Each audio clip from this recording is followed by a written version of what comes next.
start with an opening statement. I'll do my best. Unbelievable. I'm so proud right now. It's not to be taken for granted. Being here 2 years ago, that was special. Greatest night of my life. This is equal and maybe even tops in some ways. It was probably a year ago today. We had 12 players in our program that actually played on the field for us in 2024. 12. That's not a lot. And then, as Coach Bertman would say, we ended up with some really good fortune. We had to go to work. We got the really talented freshmen through the high school draft or through the Major League Baseball draft, and in a month's time, we were able to add Chris, we were able to add Anthony, Zach Cowan, Luis Hernandez, Danny Dickinson, to those 12 guys, which were the right 12 guys, and not included in that 12 is Chase Shores. And you don't get to this podium, you don't get to this moment without a lot of things going right over a long period of time. Chase Shores is the first real dude high school player that committed to us when I accepted the job. And I think this is appropriate to have these three players here. They are exactly what this team was, which is our motto for the year was tough and together. And I've never seen a team more mentally tough and consistent. I mean, we went through probably the hardest schedule in college baseball, and we had one hiccup, one. I mean, we're, a little speed bump at Auburn. But other than that, they dominated the season, and they dominated the schedule.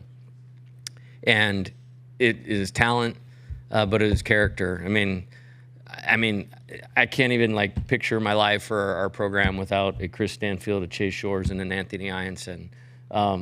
We were a little behind on Chris, and somehow he had the faith. We hit it off pretty quick, built a pretty strong bond, and we're able to get him. And then, I've mentioned this before with Anthony.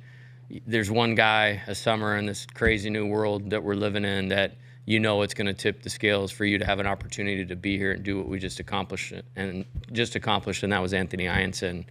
And then Chase Shores, I'm so proud of him. It was a weekend starter on the 2023 National Championship team as a freshman. His last pitch of that season was a 97-mile-an-hour fastball that struck somebody out from Tennessee with the box rocket. And then he had to go through the 18-month recovery rehab and persevered through all of that. And there's nobody I would have rather had finish the game tonight for this second national championship than Chase Shores. And I could talk forever and ever about a lot of different things. I would just say these three dudes sum up what the 2025 national championship team was. I love you guys. I will do anything for you for the rest of your life. And amazing. You did this. It would not have happened without you, so thank you. Love you, Coach. Love you too, Coach. Okay, we'll now open it up to questions for the student athletes. Noah Bieniek, 11.7. Chase, Coach kind of mentioned your duration through your LSU career, not necessarily the injury, how you kind of dreamt of it happening, but what does it mean to you to be on the mound for the final out at the College World Series National Championship? Yeah, it means everything. Being a part of that 23 team was special, but just to play a part in this run in Omaha was, a dream come true, and I wouldn't trade it for the world, and I'm just super thankful to do it with great teammates like Chris and Anthony. Michael Cobble, WBRZ TV in Baton Rouge for Anthony. And Chris, if you don't mind, we'll start with Anthony. The idea that you guys were battle-tested coming into this thing, right? And you've seen probably a little bit of everything. Obviously, the first inning in this one got off to a little wild, wacky start, but then you had to settle in and play ball for 8 more innings, I guess. Just speak to the resilience and kind of the understanding that this thing was a long way from being over. Yeah, like you said, we've been tested all year. I was just waiting for adversity to hit me in the game. Right when that happened, I knew that's when I put my pedal to the metal and just push a little bit more, and just continue to fight for the team. And just I know that I got guys behind me that obviously, we just won this thing, so they're pretty good at baseball. But they just did their job behind me, so super grateful for that. Yeah, I say, we've been tested all year. We've been through some ups and downs, and there's no one I would do it with besides this team. It's been amazing. It starts at the top with Coach Johnson and the staff, and just keeping us ready and prepared day in, day out. When we went down 1-0, that's really nothing for us because we know the whole game's ahead of us, and we got the best team. Anthony, now that you're a national champion, what did that Little Rock win, the last one, do for your guys' confidence? Yeah, I think we were confident before that, but I think just coming back from that game really showed us what we were about. Obviously, they played very well that weekend, and just us staying to our plan and our approach and just continuing to be ourselves really helped us out going forward. Aaron Fitt, D1 Baseball. Anthony, I assume when you made the decision to come to LSU that winning a national championship was a major reason behind that decision. Now that you're here, I mean, how does this compare to maybe what you dreamed it might feel like? Yeah, I remember hugging my parents right now with the natty hat and shirt on. When I dreamed about this place, and even on my visit, just looking at all the history on the wall, this is what I dreamed of, literally, throwing pitches, starting the game for the final game of the national championship. So just super grateful for Coach Johnson for giving me the opportunity, and thankful for God, obviously. Hey, Glenn Gilbo, Tiger Rag. Chase, what were you thinking when you came in? You went to a tough situation there. They got close. Just how was your heart pounding? What was going through your mind? Yeah, I was just trying to take it one pitch at a time. I just kept thinking about my teammates. Just really wanted to get the job done for them, and I feel like when you try to do something for your teammates, it kind of takes the pressure off of you, and it just allows me to go in there and focus on the job. Jacob Runder, Baseball America. For all three of you guys, what does Coach Johnson do to bring this group together and get you guys to this point, especially with so many new faces in the building this year? Yeah, I'll start. He's the man. Like, I say that all the time, but like we come in and we know, what our jobs are, and he lays it out for us and makes it very, very easy to understand. So for us to just go out there and be ourselves and play our game, like that's what LSU is. For sure. Yeah, I'm super thankful for Coach Johnson. I've really appreciated these past 3 years, and like Chris said, he's the man. He outlines everything before every game, and kind of just makes our job a lot easier because he, says what's going to happen before the game, and we just got to go out there and execute. Yeah, it feels like a movie when he talks about the lineup before the game, talking about everybody's role, how they can contribute to scoring runs on the offensive side. Is fun to watch, but nobody more prepared, obviously, than Coach Johnson. He puts in so much work that none of us see, just preparing the team and preparing the coaching staff to, tackle any obstacle. Michael Pojik, LSU Sports. Chris, talk about that 2 RBI single, giving you guys the lead, kept the lead after that. Kind of just talk about that, your thought process going up to the plate. Yeah, I went up there with a clear mind, and like Chase said earlier, I was just trying to do it for the guys. It was 1-1 at the time, and I knew if I came through, it'd put us on top. And, it was really just getting a good pitch and putting a good swing on it, like, all year. For Chase and Anthony, I think we can all agree Jay's the man. But how about Nate as well? The job that crew has done developing pitchers, right, and making this place a place that pitchers want to come pitch at. I guess you two can speak to it different avenues, but what have you seen in the development in both of your games and Cade's game, that really has established LSU as maybe the place to be for pitchers? Coach Jesse's great. He holds us to a really high standard. He always says he's coaching us for the player he thinks we're going to be rather than the player we are right now. So, yeah, just holding us to the higher standard just allows us to go out there and, just work really hard and do our job. Yeah, just like Coach Johnson, he works day in and day out, so much time that nobody sees.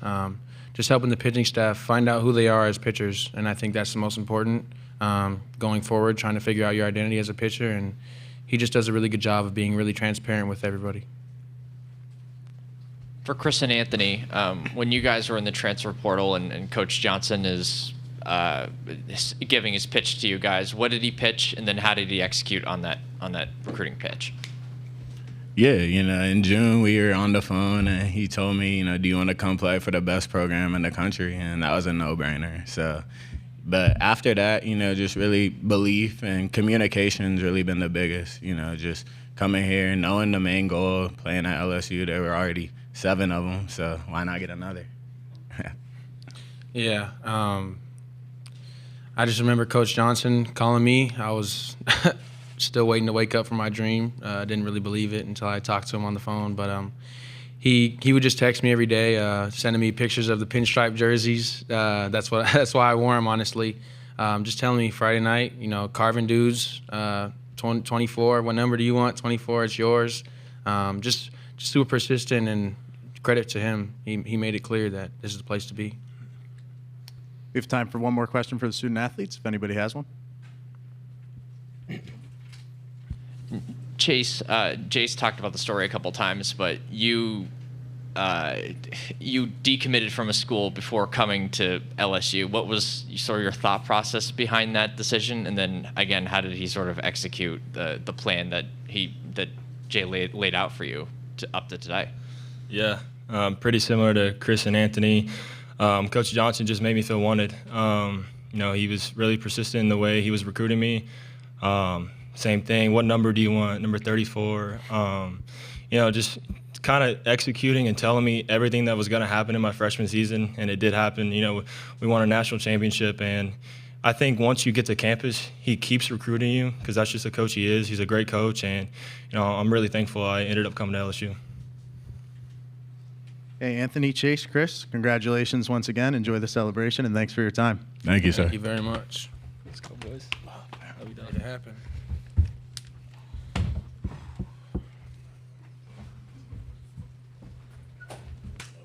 Love you.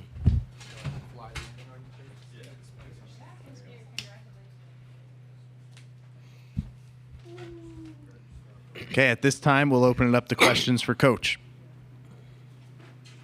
Rogers D1 Baseball. Jay, when you and I talked in the fall, you had a pretty good feeling about this team, particularly from an offensive standpoint. Just what are your thoughts on how this season progressed offensively? And also, I remember you saying, hey, if this Ianson guy pans out, we're going to be really good. And he panned out pretty good.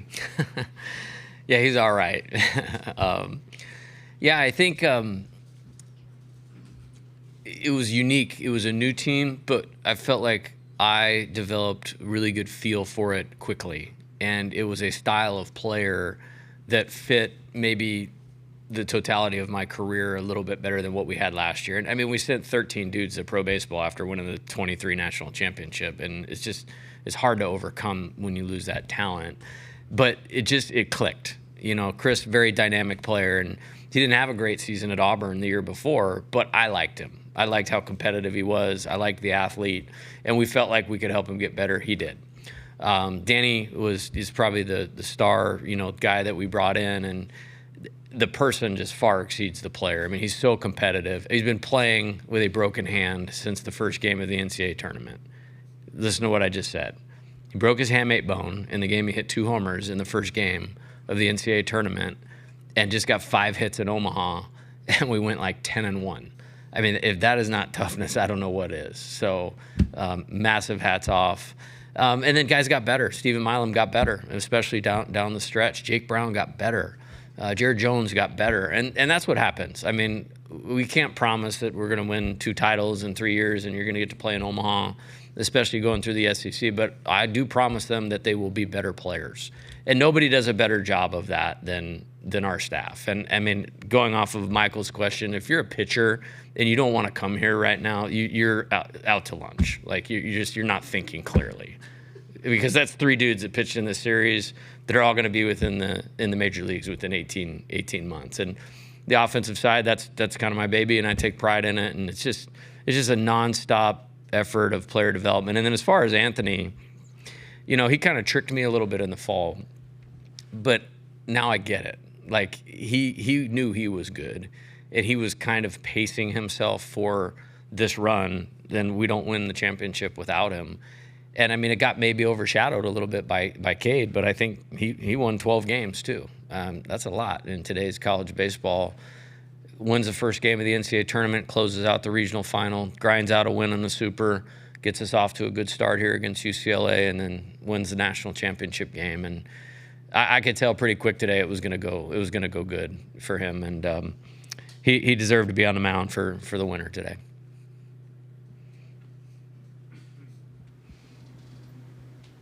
Coach, right over here. When you're putting together this team and you're flying across the country, trying to do it through the transfer portal and even with the high school guys, how crazy was that? And what was your plan going in, maybe not your simplified plan, but your plan going in to try to find the right guys for you? Yeah, that's a really good question. I think I knew we had really good players coming back. It just wasn't a lot of volume. I knew big man was going to get back and be healthy, and that was going to be a huge shot in the arm to the pitching staff. Might have been here 3 years in a row if he would have been healthy, and never had gotten hurt. I really believe that would have been possible if you add him to, what we had last year with Luke Coleman and Gage Jump. But 2 years in a row, in 23, we had 13 players drafted. That's an SEC record. Not an LSU record, an SEC record. Last year, I believe we had 8 pitchers drafted, another SEC record. That's a lot to replace over a 2-year period. And maybe it's why I'm just so proud of this thing. This is a completely different team. As far as putting it together, I felt like we were a little short last year, and it wasn't by much. But it was just a little short of being able to win any type of game. And in matchup, we didn't quite match up the way we needed to against, Tennessee won it last year against, them, or maybe some of the other, best teams in the country. But it wasn't by much. And I just went and did what I did to give us the opportunity to do this. And it's not like you're not trying every day of your life. It's just sometimes it doesn't work out, It's kind of funny story now, but Nate Snead, who's the best reliever in college baseball the last 2 years, we eliminated Tennessee. He went on a visit to Tennessee while we were playing Florida for the championship. He was supposed to come on a visit a couple days later. Never came. He committed to Tennessee. That's just how it goes. I can't control being in the finals 2 of the last 3 years and losing some recruiting days. It's just wild how it goes. But Chris, Danny, Zach Cowan, little bit of luck. We're playing Wofford. And I'm scouting Zach Cowan, going how do we land on this dude? This is who we're going to face in the first game of the regionals. And luckily they didn't pitch him because he'd thrown 800 pitches in the conference tournament. But he goes in the portal, and it's I'm not asking Nate. I'm not asking Jamie. I'm not asking anybody. This dude is coming to LSU. And we got him. And 5 1/3 against Arkansas is the most talented team in the country this year. And one of the best, the first team all-SEC reliever. We just hit on the right players that were 1,000% the right people. And you have to have, you can't do it. You can't do that without all of that. And we feel very lucky and fortunate that these dudes picked us. And what a season.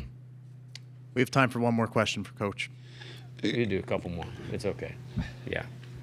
I just won agree. the national championship. Aaron Fitt's one of my best friends. He was nice to me before anybody even knew who I was in college baseball. Good call. Coach, Kate Anderson from last year to this year, and then throughout this year, same thing with Anthony and Chase got better, and other pitchers got better as the year went on.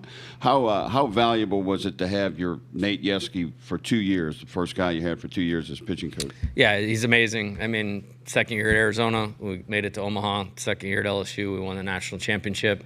So I mentioned why pitchers should want to come here. Oregon State, Arizona, Texas A&M, LSU. So all you college baseball historians, find me another pitching coach that's gone to Omaha with 4 different programs. Now double national championship, Oregon State and LSU. And big leaguers and All-Americans and all that. Nate is the best pitching coach in college baseball. And we've led the country in strikeouts 2 years in a row. I think it really speaks for itself. And I'm proud of him. He's a friend and loyal, hardworking, and he's really good at what he does. And if you're a pitcher out there, high school or portal, you should want to come pitch here, largely because of Nate Yeske. And then Jamie Tetko is our director of pitching development and analytics and has helped take this thing to a new level as well. So we got it all. And I'm just really proud of that side of the ball. We had to elevate the talent in the LSU baseball program on the mound when I took over here, and we have, and we've executed it, developing them as good as I ever would have dreamed of or imagined. Thanks for taking extra questions, Coach. We stay here all night. We just won the national championship. Noah Bieniek of 11.7. Every at-bat during the College World Series when Michael Braswell came up, LSU baseball fans, standing applause. He made great defensive plays throughout the finals. Tallies a hit today. a statement on maybe Braswell's performance in the finals and also LSU fans. Well, we don't win the game last night without his defense. I mean, we lose the game without his defense last night. And I was looking hard at it. Tanner's a good player, too, and he helped us get here. But, you know, on just the offensive platoon side, it probably would have made more sense to play Tanner against Fluky and Morrison. But just with the pressure that Coastal puts on you with the inside game, we just felt like we had to play him. And there was a lot of pull side ground balls against Cade throughout the season. And so we have a meeting where we kind of talk through the lineup, and that one I just put on the board, and somebody tried to raise their hand. I was like, no, this is what we're doing tonight. And then they came back and said, good decision, coach. And then today, awesome. Sack bunt, I believe, walk, and a base hit. And I'm really happy for him because when he came here, he didn't talk about pro base, but he talked about getting to Omaha. And then I kind of fist bumped him the first game when we got here, and he's like, well, we're here, and let's win it now. And he contributed a lot to that. Coach, congratulations. Back to Shores for a second here. I mean, because, you know, we all know the kind of prodigious talent that he is, and that it wasn't a straight path to get to this point. And, you know, it would be easy maybe to lose trust if a guy's struggling with the strike zone, but you guys kept going back to him and put him in position to get to this point. I'm curious, first of all, what was the key to getting that out of him, this kind of trustworthiness at the end of a game, and what did it mean to you for him to have this moment? Yeah, the talent is uncoachable. I mean, it's 99, 100. It's what they look like on TV at Fenway Park, Yankee Stadium, Wrigley Field, Petco Park. That's where he'll spend his life because he's got that ability. He missed a lot of development time. Like, I threw him right into the rotation on, again, one of the best teams in college baseball history because I wanted to get mileage on his tires to get that talent to become the skill that we're all seeing now. And then he got hurt, unfortunately, and missed all that time. And then this year, to be honest, he didn't pitch great, like going into the season and our scrimmages and all that type of stuff. But I felt like we had a good enough offense. We had good enough supporting pieces. We decided to start him because I wanted him to get that experience. And he had some success and he had some failures. But I felt like we got the development time in, and then we put him in a role that there's nobody better for that role. And then he had a couple speed bumps. He was pretty good. He had a couple speed bumps, but he had a bad outing in the regionals, the game we lost to Little Rock. And the response from that to what we saw against West Virginia and then the 4 games here, man, it meant a lot to see him on the mound because this just doesn't happen overnight, and it didn't happen last summer. I mean, that's like October of 2021, you know, where he chose to come to LSU. And because of the injury, it took a long time to get to this point, but very well worth it. Jay, if I could get one about the game, you guys had base traffic, I don't know, like 16 out of the 18 innings, I think. Just your ability to work in and around that. And you kind of mentioned the importance of the defense, but just to be able to navigate that and only give up 2 bombs. Yeah, I think I'm looking at the stat sheet. We only walked 1. We had the 1 hit by pitch. And we laid out a pretty clear plan of what we needed to do to beat this team. Congratulations to Coach Nall and Coastal. To win 26 games in a row is insane. We won 17 at one point this year. Didn't feel like we lost for like 2 months. 26 is ridiculous. And it took the best team in the country to beat them. I mean, LSU is the best team in the country this year, not just the national champion. But Anthony, that's what he does, you know. And, you know, they were talking about how we map out the game, and for him, it was simple. Close in the first inning. Like, if he usually gets through the first, he's special. So it was like, you're the closer in the first inning. And then do what you do, which is get better as the game goes along. And there is nobody better in baseball at pitching with runners on base than Anthony Ianson. And I just didn't feel like we ever allowed them to have momentum in the 2 games. It's like this. It's like in football. They were in 3rd and 8 the whole time, because we did a good job keeping the leadoff guy on base, and when we got a base runner on, we immediately got the next guy out. Jacques Doucet, WAP-TV in Baton Rouge, talking to Josh Jordan on the field. He said winning is addictive. Like this feeling you're feeling right now, is this what you chase? Is this what everyone chases, and this what brings you back? Obviously impacting young people, and you love the game of baseball, but this feeling right now? How do you describe it? Yeah, this is different. I mean, the first one was the first one, and I felt like in coming here to LSU, I felt like I could help that group of players in the second year that we were here do that, and we needed to add Skeens, White, those guys. But I felt like I could help Trey Morgan be a better player, and Jordan Thompson be a better player, and so that was kind of that. This was just, I'm so proud of how this team went about their business. Because again, I mean, these guys are really smart, and they know the pro prospects that some of these guys are. I think I might have even called Kendall, and he rated us like 3 in the preseason or 4. I'm like, man, are you sure? That seems pretty high, just because you didn't know, because it was so many new pieces. But they performed like national champions every single day of this. We had a great fall.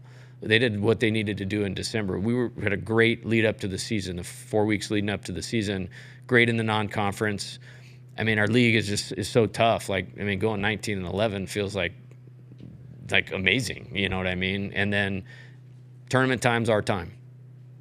Tournament time's our time, and they were amazing in the NCAA tournament.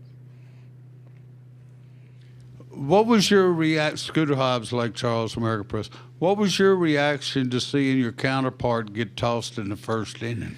Yeah, that's my friend too, and somebody I have great respect for. I didn't have any reaction because I was so locked into what we needed to do in the game, and I was ejected for arguing balls and strikes this year, and they don't like that when you argue balls and strikes. And I'm not sure really what happened. I saw the first base coach arguing, and then he came out, and I don't know what was said, and don't want to get into any of that. This is a tough situation, but I literally moved past it immediately because, I needed to be locked in on what our players needed from our coaching staff. Jacob Runner, Baseball America. Is there a common thread between these teams that you've had over the last couple of years that allows you guys to have this level of success repeatedly, even with so many new faces every year? Character, 100% character. And it manifests itself in different ways. The first one was real trust and buy-in, and hey man, I'm some dude from California, and that probably wasn't going to work in Louisiana unless the players trusted what we were going to do, and we did, and we made it happen in 2 years. And then this one, I think that happened a little quicker because of what we had done to developing guys for pro baseball. Grant Taylor and Paul Gervais just got called up here in the last 2 weeks, and Trey's on the way, and Jacob Berry's close. That's what they want to do. And there's nobody better at helping guys do that than the coaching staff at LSU. So these guys, I think it was more about we just hit on exactly what we needed from the person and the player standpoint. There was no mistakes. Like a guy like Eddie Yaman, he didn't play one play all year. In the dugout, in the bullpen, phenomenal. And this was like an all-conference player at another school. Phenomenal. So we just got the right guys on the bus. We're going to take one more question. Michael Pojik, LSU Sports. You talk about your relationship with Skip Bertman. He made it here today for the championship, 8th in school history. What did that mean to you for him to be here, and what was that conversation like at the end of the game? Yeah, first off, the local people have probably heard me say this, but literally the best part of me being the head coach at LSU has been the relationship that I have with Coach Bertman. Far and away is the best part of being the coach at LSU is the relationship that I have with Coach Bertman. He wouldn't argue with me. I would say the 2 national championships are up there tied for first with that, and I think he'd be okay with that. But he came into the coach's locker room today, and I knew he was coming, but it was still it caught me off guard for a second, and I was like, oh, we're winning today. The man with the magic is in the house. And then he started talking what we were going to do for the celebration. I was like, Coach, this is a pretty good team that hadn't lost in 2 months, so we got to try to figure out to beat. But he's the best, and I think it's so awesome that he's here and that he got to share in this championship game. Coach, we appreciate your time. Congratulations once again. Thank you very much. Good job. Hammond Communications will